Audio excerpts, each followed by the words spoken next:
Ouais, histoire méga connue, mais les gens oublient un peu vite le rôle fondamental quand il est bad guys, les méchants. Parce que tu prends Judas, sans lui, la passion, c'est juste un gueuleton entre potes. Au fond, il aurait pu très bien tourner, le mec. On dit tout le temps, Judas, c'est juste le traître. Ben non. Judas, il a été choisi par Jésus, il a pleinement fait partie des 12. Puis on dit, il a trahi, pardon. Il a donné des informations sur Jésus qui ont permis de le localiser. À notre époque, il aurait juste inventé Google. Après, Judas, il est un peu comme nous tous, hein. Non mais c'est vrai, qui n'a jamais trahi Jésus? Après, niveau trahison, faut choisir son camp. Parce que Pierre, le premier pape, il peut raconter ce qu'il veut, il a trahi lui aussi. Après, il a eu foi en la miséricorde de Jésus. Un peu comme nous en fait.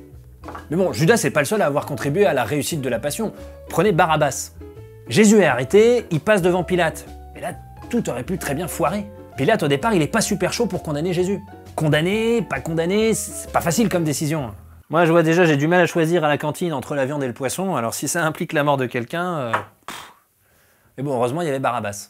Et c'est marrant que Jésus soit face à Barabbas parce que Bar-Abbas, ça veut dire fils du Père. Donc dans la Passion, à ce moment-là, on a confrontation entre deux messies. Le messie spirituel, Jésus, et le messie politique, Barabbas. Barabbas, si vous voulez, c'est un peu le de l'époque. Ouais, là vous mettez le personnage politique que vous voulez. Alors Barabbas, pas mauvais en discours, mais si vous voulez, son truc à lui, c'est quand même plutôt la baston. Si vous voulez, Barabbas, il voulait changer la société, mais il était en désaccord complet avec les lois des Romains. Du coup, beaucoup de gens le voient comme l'homme providentiel. Ah, le gars avait sa petite notoriété à l'époque. S'il y avait eu le droit de vote, t'aurais eu des affiches marquées « Votez Barabbas ». Alors forcément, tu mets Barabbas face à Jésus, les gens au moment de choisir, ils discutent, ils pèsent le pour et le contre. C'est humain quelque part, c'est leur avenir qui est en jeu. On choisit quoi? Un gars qui veut changer nos institutions ou un gars qui veut changer nos cœurs? Bah je crois que le choix est vite fait. Tout le monde veut libérer Barabbas. Ouais, parce qu'il est sympa Jésus comme ça, mais il se rend pas compte que nous on a les impôts à payer, le pouvoir d'achat, tout ça, c'est pas évident. Bon, avec tout ça, Jésus, condamné à mort. Mais s'il n'y avait pas eu les deux larrons, on n'aurait pas pu prendre toute la mesure de la passion. Déjà parce que le premier larron, il le met à l'épreuve, il lui dit « Si t'es le fils de Dieu, descends de ta croix et nous avec ». Franchement, il a du culot le gars, il veut bien que Jésus soit le fils de Dieu, et il faut le libérer illico pour en avoir la preuve.